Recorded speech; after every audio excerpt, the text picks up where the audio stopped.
Hi everyone, and welcome to this joint Herdify Starcount webinar on the fascinating topic of behavioural science.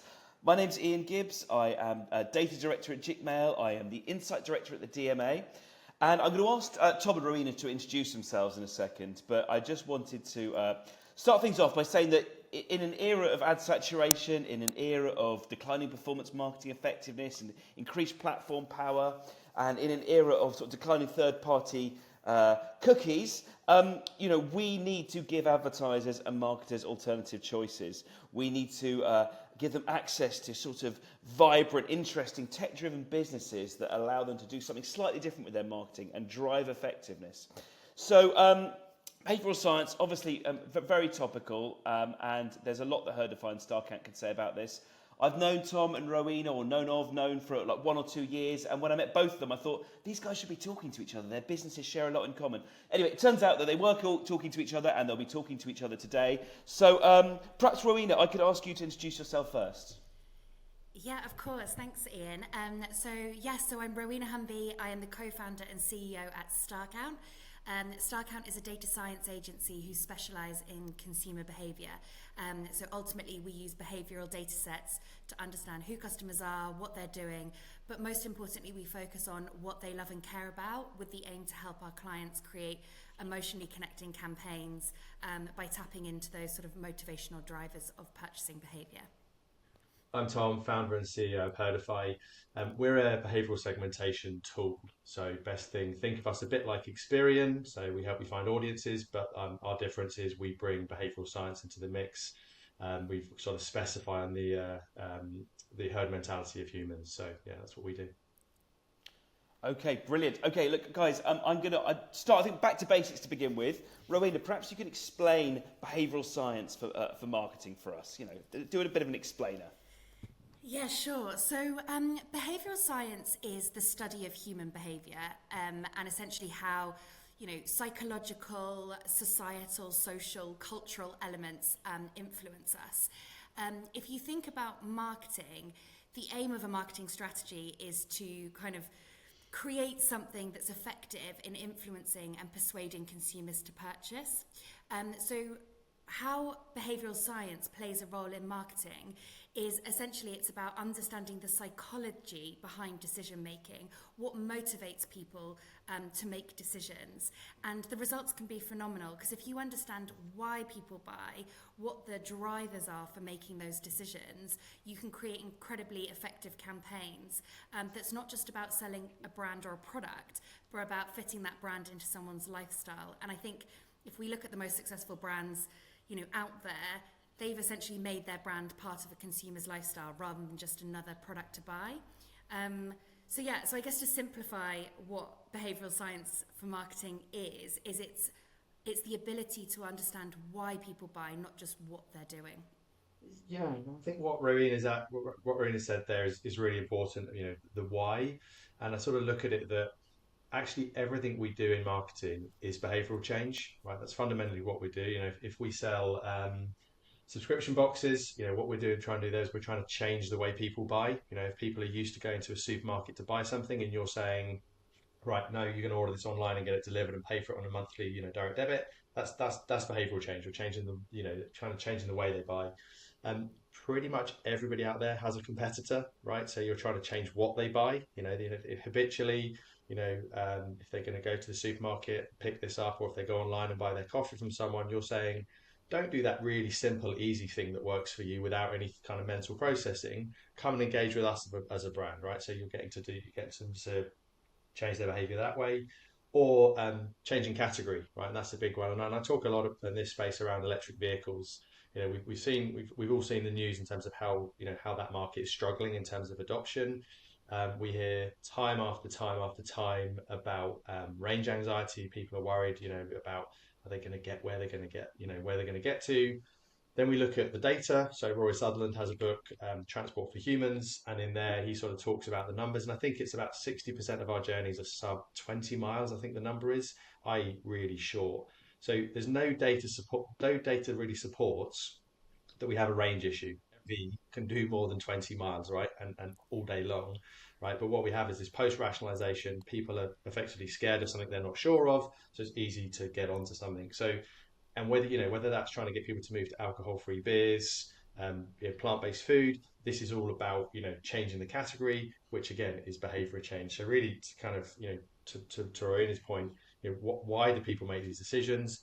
Marketing is about behavioral change. So if you're not thinking about behavioral science, you're just working really hard, to be honest with you, against the forces that are already in play. It's an interesting one. I mean, Roweena, I think perhaps traditionally the critics of behavioural science have sort of said, well, it's nice in theory, how do you do this stuff in practice? I mean, what do you think the challenges are when marketers are using insights today? Yeah, you're absolutely right, Ian. I think that, if people think behavioural, they think sort of customer behaviours, they think about their first-party data. And first-party data is great because it does show you how your customers are behaving with you, but it's almost what they're doing, not why they're doing it. It's the transactions they're making with you as a business, the products that they're buying. And we see so often our clients, put their transaction behavioural data, their web behaviour data into a tool like Salesforce or another MarTech, AdTech platform. And ultimately, what it does is it sort of reinforces the behaviours that are very common. Because if you think about it, for most businesses that we work with, 80% of their activity comes from 20% of customers. So they have this very frequent loyal base that are very devoted to them as a brand, and all the learning comes from that sort of cohort of people that are sort of very prominent to that brand but behaving in a very similar way. But it's showing what people are doing, not necessarily why they are doing it. So coming back to sort of the media agency world, when media agencies are tasked with finding their clients' best audiences, they're looking at, right, why do those customers buy? What is the motivation for engaging with that brand? And so typically, to understand why customers buy, they turn to things like survey data. Whether that be things like TGI, YouGov, or sort of proprietary survey tools. And whilst surveys are valuable and can be great at getting under the skin of customers, they do suffer from what we call the say-do gap. So the say-do gap is essentially what people say they do versus what they actually do. So what we say is obviously our intent, but what we do is our behaviour. So a good example of this is, how often we go to the gym, whether we smoke or not, whether we recycle, how much walking we do, whether we give to charity, whether we buy healthy. A lot of these things are sort of, we intend to do better than we actually do. And so what that often means is that we over extrapolate from surveys what people are going to be doing rather than what they say they do. So a good example of this, going back to Tom's example of electric vehicles, is that 20% of the UK say that they want to buy an electric vehicle as their next car. But the reality is it's still only 7.5% of the market have an electric vehicle. So what we're saying we're going to do isn't what we're actually doing. And so what we're doing is putting our media budgets in the hands of surveys and over-extrapolating the number of people that are actually going to be doing something, and risk kind of looking at a lot of wastage, therefore. So yeah, essentially actions speak louder than words. I think the other challenge with surveys as a data set is that they can't be activated, so that individual level data, a sample of people in a market telling us what they sort of feel and what they want to do and why they want to do things. So the way that the industry's brought that insight into the activation world, the media planning world, is bringing in demographics. So something like a Mosaic or an Acorn, where we can model out surveys and what people are saying, the sort of things that they're interested in. And demographics have been used to target channels for decades, whether it's out of home, TV, mail, print, digital. And don't get me wrong, demographics do play a part, but I think it was David Allison, who's the author of The Death of Demographics. He found that people tend to agree only 8% of the time. So if you take a random sample of people across a market, on average, people agree 8% of the time. If you then take a subset of those people who are all in the same demographic, that likelihood to agree only increases by a mere 2.5%. if we think about what that means people of the same demographic disagree over 89% of the time. So segmenting by demographic alone creates an immense amount of wastage. And I think that's never been more true than today. You know, demographics, gender, the whole concept is shifting. It's always been about your tribe, your community, your people, yourself, and what we care about. So I think there's no doubt that the industry is crying out for a more effective approach, because demographics are no longer enough. Segmenting on demographics is sort of seeing that 89% wastage. And surveys have also been around for decades. And whilst we can model them out using demographic, every brand uses them, which means that every competitor is fighting for the same audience across every channel touch point. And if we're all pointing our media plan at the same, if we're all pointing our media plan at the same demographic and the same attitudinal profile, we're sort of, how are we going to shift the dial? How are we going to stand out from the competition? Yeah, it's fascinating, Roweena, because of course, while I guess we're talking about the fundamental principles of behavioural science, you know, a lot of this applies to, you know, other sort of big marketing theory, you know, how brands grow, for example, the Byron Sharp world of view of the world. You know, no brand grows without acquiring new customers. But as you say, if everyone's chasing after the same customer, that's something that's hard advice to take. So yeah, I can see how this slightly more nuanced approach is beneficial. Tom, perhaps you could explain to us a little bit more about how behavioural science works then in this context. Yeah, so when I sort of describe behavioural science to people, I sort of look at three lenses, to be honest with you, because I think, to your point earlier, Ian, you know, critics at least say, well, it's all academic. Have you got any examples? And they don't really understand the nuance of the subject. And it's a hugely complex subject with specialisms all over the place. And I think when you start to look at the different lenses of it, it really helps to break it down. So, you know, I talk about individual, collective, and environmental. Now, not all of these are going to be applicable for brands, but certainly the first two always are. So individual, I think, is the lens of behavioural science that most people are familiar with. You know, you get people who've read Nudge, Thinking Fast, Thinking Slow, you know, the books that top the business charts, right? And everyone reads that and becomes an expert overnight. But these books effectively describe mental shortcuts, biases that we have as humans, that we're able to, as marketers, if we understand them, try and, you know, use them to, you know, to resonate, to cut through, to help us do what we're trying to do, right? And that's a kind of really important lens. We then move to the collective side of things, and this is really about what are the behaviours from other people that influence our decision, right? And this is the bit where sort of Herdify play. Roweena sort of specialises in sort of the individual space. And we know we're really looking at that sort of herd mentality of people, right? You know, what are the people doing around me? Therefore, you know, what am I going to do? And a famous example of this, that at least for people in the UK, for headlines about 5 years ago, was, you know, do your friends make you fat, right? And there was a study that's saying, you know, people who go to the gym together, or sorry, people who are around people who go to the gym are more likely to go to the gym. People who are overweight are more likely to be overweight, right? It's about these subtle influences. About everything we do is being influenced by people around us, right? So there's kind of an important lens there. And the final one is environmental. My favourite example of this one is actually how Roy Sutherland talks about it. Roy's a big advocate for small coffee shops, you know, the kind of local high street ones. He said the problem is, if you're walking down a high street on a rainy day, which is pretty much every day in England, especially with the summer we're having, right? You're next to a Starbucks. You know Starbucks is going to be open, and there's an individual coffee shop at the end of the road. You know, rainy day, you think, well, I'm not sure if it's open, so I'm just going to nip into Starbucks, right? Putting chairs outside the cafe, it indicates it's open, right? Because not many cafes leave their chairs out when they're closed, right? So that's a really subtle, environmental kind of injection, if you like, to influence people's behavior. So, you know, for a lot of brands, they don't work in the physical world that way, so that may be less applicable. That said, when you're running events, you know, all of that stuff comes into play. You know, do you leave chairs slightly facing open that make them more inviting versus a chair tucked into a desk? You know, all of these subtle things you can do. But, you know, I think when people, you know, the critics at least say, oh, behavioural science is just academic, I think actually it's quite often to sit back and say, well, actually, let's think more broadly about it. It's not just a single subject. It's a huge subject which you can categorize into different levels. You can even take these areas into multiple different levels, right? You can really drill down. So I think it's a bit reductionist just to say, as a subject, it's a bit academic. I think and it's useful for people to kind of frame it in this way, to be honest with you.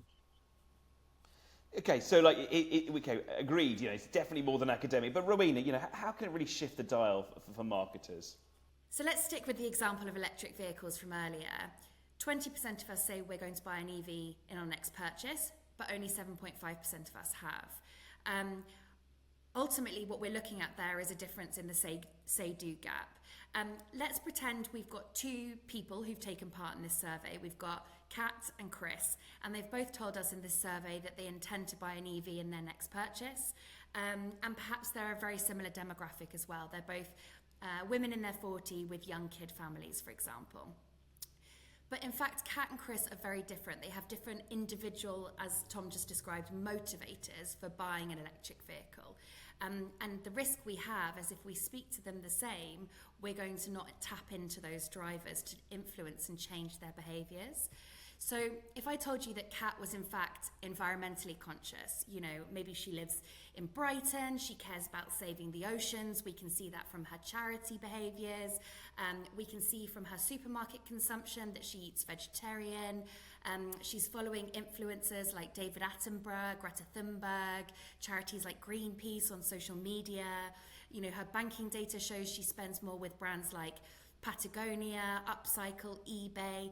These are all behavioural indicators that show that Kat is environmentally conscious. Whereas in contrast, whilst Chris said she did care about the environment because, we all like to think, tick that box when we're taking the survey, and she's the same demographic, she in fact in her life has a lot going on. She's rushed off her feet with her work and her family. Her car is about getting her from A to B. We can see from her online search behaviour that everything's around saving time, convenience. Her brand choices show us that she wants reliable and trusted brands. These behavioural indicators show that the messaging for her in the electric vehicle is actually about breaking down those barriers that Tom talked about earlier. So the fact that there's fears around range, reliability, safety, convenience, that EV is going to get her from A to B where she needs to be as quickly as she can. So two people who responded in a similar way on a survey, had similar demographics, but that behavioural science of looking at what they're actually doing and how they're behaving would actually separate them and their individual drivers for buying that EV, one for environmental reasons and one for sort of commutability and convenience reasons. So that's the individual influence, but I know that, Tom, that will also impact from a collective point of view, won't it? Yeah, 100%. And I guess introducing another concept, and actually, Ian, I think it was the last event we did together, and I try and do this if I'm ever speaking in a room, try and ask a question where everybody has to say yes, because it gives you a good overview of the sort of different personality types. So, stand at the front of the room. We're not in anybody's house, so I ask the question, who travelled here today? So everyone in the room has to say yes. And everywhere you ask this question, you get the same response. A few people, and it is a few, hear the question, just stick their hand up, right? Of course I travelled here today. Most of the room start sort of looking around awkwardly at who else is putting their hand up before slowly putting their hand up. And then you just get the stubborn ones who sit there and go, I'm not answering this idiot's question, right? And then they don't put their hand up. And that grouping is a really good lens to think on consumer behavior, because we have the people who absolutely advertising will activate, right? They'll see something, they'll see an advert, they go, "That's cool, I want to buy it," right? And they're great for brands. Unfortunately, that's about 8% of us. So most of us don't make individual decisions. We've then got that huge swathe of people that need that reinforcement, right? So the first people who are looking around the room, they sort of don't want to feel silly. They want to make sure that they're part of that herd, if you like, that collective behaviour. And then once they see enough people putting their hands up, they join in. And then at far scale, you've got the people who are really they need to see it a lot. They need to see a lot of reinforcement to make that decision. Now, if you flip that from an LTV point of view, right, the ones who are really easy to activate, if you can activate them really quickly, your competition can activate them really quickly. They see something shiny, they'll try it. The guys in the middle, the girls in the middle, they're going to stay around a bit longer. So therefore, you have a kind of element of defensibility, so higher LTV. And then the really stubborn ones, if they're your customer, it's going to be really hard for the competition to convince them otherwise, right? They're going to need to see everyone else around them switch products to kind of to switch away from that. Okay, and they're really hard to recruit, so a lot of brands, aren't consciously doing that. But if you can reach those people, you're in a really great place. So if we apply that to Kat and Chris, Kat might be that 8%, right? So, I love what Roweena said there about that behaviorally relevant message. She's gonna see some messaging around her environmental interests, and she's in that 8%. She's probably going to go for a test drive, right? If we see Chris, she sits in that sort of the rest of the 92%. Whether she needs a little bit or a lot, she might see she's going to see the media, she can see the adverts. It's going to be behaviorally relevant, but she still might be a bit unsure, right? So she's going to need to see other people buying that. So the brand's done a great job of getting messaging to her, but she's still metaphorically looking over her shoulder to say, well, who else is buying that? And kind of to Roweena's point earlier about demographics, as a brand, I don't just want to get people interested in EVs. If I'm Audi, I want to get people interested in Audi EVs, right? So it's about finding that brand relevance connection. So, you know, and this is what I love about this combination is, you know, Rowena's made it really clear you need to use different messages for different people, but you also want to make sure that people are sort of reinforced by the community around them, and you're not just trying to reach everybody, right? Because that's an expensive way to reach the 8% that will buy on their own effectively. Guys, I mean, it's fascinating stuff, and I just want to also say thanks for using the example of Kat and Chris and not Ozzy Osbourne and King Charles. If I see that one again, honestly. Yeah. Look, Tom, I might stay with you actually, because it'd be good to explore a little bit about how media planners can benefit from this. We all know media planners at the moment; they are increasingly stretched, time poor. So tell them how they can benefit from this. I think ultimately, as you said, it's tough out there at the moment, and again, a point that we've covered a lot. A lot of media is being placed in areas that works for the competition as well, right? It's demographic based, it's interest based. So let's go and find people who might buy an EV. As we've said here, you know, Chris is more likely to buy, an Audi EV if she sees Audi EVs as a kind of a social norm, right? So in that area, Audi have got a really big interest. So really for media planners, if you have the budget to hit everybody, great. Yet to meet anyone who says yes to that, even some of the largest brands. So really what this allows you to do is place your media in locations that provide reinforcement. Now, reinforcement is a really key concept. So, back to my example about standing up in the room, we all have what's called a tipping point of where we're more likely to activate a behavior. For some of us, we might need to see things from 2 or 3 other people. Others, it might be 8 or 9, right? But what our media allows us to do is target people who are at or near their tipping point, right? Because the thing we have to remember is just because someone's ready to buy, it doesn't mean they're going to buy, right? We're being hammered by messages about lots of different things, everything else going on in our life. Where are the kids today? What have I got to do at work? All these other things. What product we buy is not occupying all our thoughts. So what we're trying to do with the media, is to catch someone walking down the high street and see a billboard and go, oh yeah, they're the trainers that so and so's been wearing. I meant to buy those, right? We're trying to get those moments, as opposed to what a lot of people do is think, they're going to see that and go, wow, that's a great ad. I'm going to buy that cold, which happens less, right? That's in that 8%. So, what this allows media plans to do is put their media in places that is more likely to get a reaction in terms of, we're trying to get these behavioral change moments, which will allow them to reduce the cost of acquiring customers, but also acquire better quality customers, and combining that location with messaging that's behaviorally relevant, from what Roweena's talked about, just means that they're effectively going to perform better. And if we really strip it back to them, when agencies and media planners are performing better, their customers don't churn them, right? And then from a brand point of view, if I'm the marketing team saying we're actually acquiring better quality customers cheaper because we're thinking about behavioural science, then, everyone's job's safer, right? So it's just about performing better within your role. Absolutely. Defend and grow those marketing budgets. Absolutely. Roweena, what do you think? Yeah, I mean, I totally agree. And I think Tom's absolutely right that location is so key, and that concept of reinforcement, I think, is just fascinating in terms of that exposure that you have in the environment that you're in. I think in addition, the great and exciting change that we're in at the moment is that there is all this new sort of geo-behavioural data set out there. So geo really is coming back into fashion.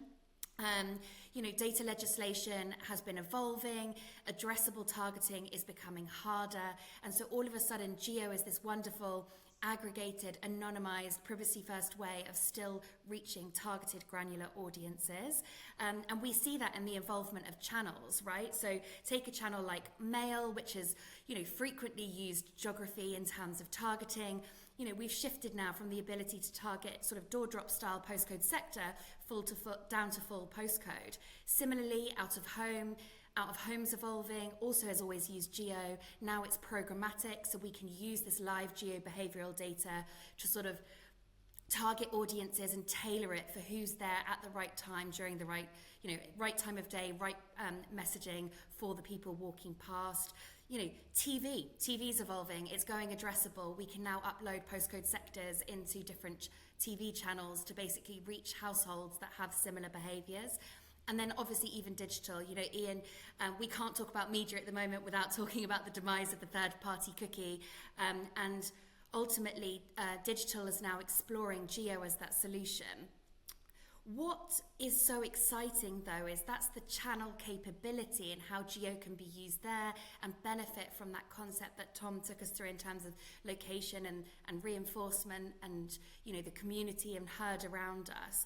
But in addition, all these behavioural data sets that I gave examples of earlier when talking about Kat and Chris are now available in the ecosystem to use to understand audiences. So for example, we can still use demographics on geos to understand who people are, but now we've got mobile data. We can look at how people move around locations. We can have a look at, what apps they're consuming by location. Search data, what people's intent is today, what different geographies are searching for online. Social media data mapped to geo, what people love and care about, who influences them. The retail supermarket data, what products people are consuming. Banking data to show us where people spend their time and money. All of these behavioural signals are now available at geo level for us to connect. And so when we lose that, that third-party cookie behaviour, I am excited because actually, although you're losing the behaviour of where someone was on the internet before they came onto your webpage, with this geographic view of all these behavioural signals, you can still start to understand, what people are doing, where they're spending their time, their money, what they care about, what their intent is, and reinforce then with the idea of the fact that people around us from a geographic perspective are sort of more likely to influence those decisions. Our individual motivators, our collective ones. Geography really is a very powerful tool to start to bring behavioural sciences together, to not just understand audiences, but to activate them across all those different channels. It's the activation bit which is fascinating, isn't it? I mean, it used to be the sort of old joke, you used to plan this really rich audience using your TGI data, and then actually you just ended up buying 18 to 34-year-old females. Now there's, it's this addressability which is so fascinating. Roweena, I feel like actually it is a really good time for you to actually explain to people a bit more about specifically what Starcount do in this area. Yeah, of course. So Starcount essentially work with these geo behavioural data sets. So we have a platform that basically allows us on behalf of agencies to combine the best behavioural data sources into one tool, and we connect them all using geography. So what the Starcount platform allows media planners or activators to do is to come into the tool and build an audience. They might say, I want people that were in central London today, who follow veganism and the environment on social media, who spend more at Patagonia and eBay on the banking data, and are more likely to buy vegan products in supermarkets. And the tool will essentially then go and find all the geographies in the UK that over-index for those behaviours and give all the other rich insights about, what shows they're watching, where they spend their time, where they spend their money, what channels they're more likely to use. And then those geos can then be exported and activated across out-of-home, mail, TV, digital, CRM, etc. To sort of really go and find and reach the audiences that are best placed for fitting that behavioural cohort and audience behaviour.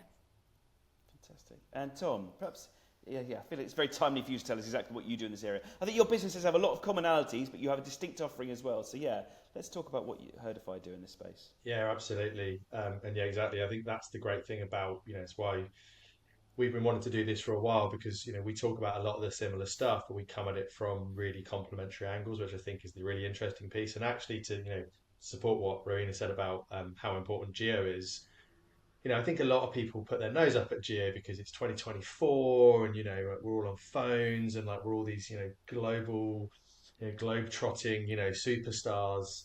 But again, like, back to Roy Sutherland's Transport for Humans book, data doesn't support that. Yes, we do travel and we have relationships all over the place, but a lot of us spend our time in the same places, right? So, location is really important for that. As much as we like to think that we're all over the place, we're generally not. We spend a lot of time in the same places, right? Which means, geo is a great thing for, replacing cookies. And I always laugh because the only people that care about cookies going is marketers, right? Consumers don't care, right? So, let's build solutions that actually aligns to how consumers want to be treated, right? And I think that's the great thing about this conversation. But about Herdify, so we sit very much, in that collective piece of the behavioral science framework.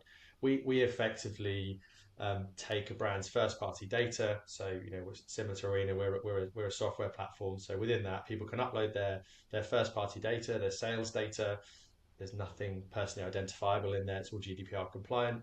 But from within that, we can effectively we have a behavioral segmentation engine, and that essentially predicts where offline influence is happening for a brand. So when we talked about this reinforcement at a brand level, we can understand that, look, actually, it's not just about finding people who are going to buy subscription boxes. It's where are people most likely to buy an Able and Cole subscription box, right? So back to the targeting piece, that allows the brands, again, to, export that data and activate it.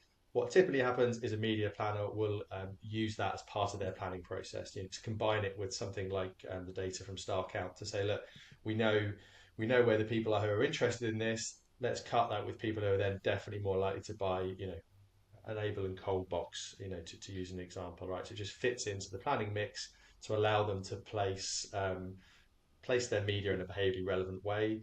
The other interesting piece there is, audiences aren't static. Human behavior isn't static. Think about your own life, all the things at different points of the year. You might, beginning of the year, you might be a bit more healthy. End of the summer, you might try and be a bit more healthy. All these types of things. So this is about also continually monitoring the customer's data or the brand's data to see, well, where are these herds existing, if you like, now. So that means you can almost be responsive, because I think typically responsive campaigns have been the feature of online only, the social platforms. But actually we allow these brands to use responsive planning in any channel, whether it's mail or it's at home, connected TV or social or whatever it might be. And so, Roweena, have you got some case studies or examples of what you've done in this space? Yes, absolutely. So, obviously Tom and I have talked a lot about EV today. I think it was a very good example for behavioural science, because it is one of the biggest behavioural shifts that people are trying to, brands are trying to make consumers take. It's a super high value purchase, buying a car. So getting someone to change how they've been doing things is massive. So we've applied this science, this sort of geo-behavioural science, this understanding of people's different individual drivers and psychologies for choosing electric vehicles for a luxury automotive brand, for example. And by them using that in their marketing campaigns, we actually increased their engagement with their EV marketing by 39%, and managed to sell out, book out all of their test drives. So I think it just goes to show that by tapping into those sort of individual motivators, a 39, nearly 40% increase in engagement is massive for something like that. Similarly, whether looking at health, for example, another thing that we've done is look at people's different motivations for engaging with the health industry, and we worked with a retailer. And again, through personalising the communications in their media, we drove an incremental 4 million for them each month. So it's hugely impactful versus the sort of BAU one-size-fits-all marketing that they were doing previously. And then in terms of sort of channel case studies, for out-of-home campaigns, we've improved exposure by like 40%. For male, we've managed to improve the effectiveness by 5 times than a traditional geodem. And most excitingly, our newer case studies is that we've been testing this sort of geo-behavioural solution against cookies in the digital space. And we have been starting to outperform cookies in some cases. So yeah, watch this space for digital and geo. And Tom, I think you must. I know you guys have got loads of interesting case studies. Any sort of top of mind you'd like to share before we sign off? Yeah, just want to say congratulations on that, Roweena. That sounds amazing. Like the digital one, I want to see that. That looks really cool because it's a great space. Yeah, so a couple that that I talk about the most are one is Abel and Cole, who I briefly mentioned previously. The reason I like that one is because it was quite a rigorous test. That they're very data focused, and they understand the behavioral science when we talk about this and about finding everything we've talked about today, but they really wanted to test it. So this was through the mail channel, but effectively areas where we identified this offline community influence, the response rate for the door drop was 120% up on areas that didn't have community influence, right? So really reinforcing the fact that when we see other people we know buying these products, when we hear about it, when we're seeing the vans driving around, we're at the school gates, hearing about these things, it really influences our behaviours. So that was really exciting. And then a bit like Roweena bringing one of our latest ones in, we just finished some work with Who Gives a Crap, who they're a bit of a Marmite brand. I think if you see them on social, some people take great offence about how they play with the product because of what it does, but we love them. But you think about what they've got ahead of them. They've got a super big challenge, right? Because I don't know about you, I don't consciously buy toilet roll. It's generally a favourite on the Ocado box, or if you're in the supermarket, you just knock it into the trolley. It's not a let me debate the relative merits of that type product, right? So it's a really habitual product. Huge entrenched players in there in terms of budgets that go into that space. So they've got a really big battle ahead of them in terms of getting market share. But again, across channels, this was an integrated campaign, so it went out again across connected TV, it went out through mail, it went out through out of home. And the new customer penetration in areas where the community influence was detected. So, what we do was 3.4 times higher than areas where the community influence wasn't there, right? So again, just reinforcing, when you go around someone's house for a dinner party and you see, who gives a crap in the toilet, because, if you buy that product, you show it off. Just when you then walk down Putney High Street and see a billboard, you're like, oh yeah, that's the stuff that so and so had the other night. I need to go and buy that, right? And it shows, that the response there shows that we really outperformed the kind of new customer ads. So, Tom, Roweena, I think we're nearly out of time. We could talk about this all day. It's been a fascinating conversation. I would encourage anyone who's watching this webinar who wants to learn more about Starcount or Herdify to get in touch. But in particular, these guys have published a joint white paper on behavioural science. So do have a look for it, do download it. Fascinating reading. I think what's been really clear to me is that the field of behavioural science is something which is rich with theory, and it's rich with anecdotes about all these behavioural biases. But, from what we've heard from Tom and Roweena today, this stuff is actionable. You can activate these audiences. And I particularly like the sort of media neutral sort of standpoint that both Tom and Roweena, you both seem to take. You've talked about digital as much as you have out of home and mail, which is obviously a channel very close to my heart. So yes, do connect with Tom and Roweena, and absolutely have a search for that white paper as well. But in the meantime, enjoy the rest of your day.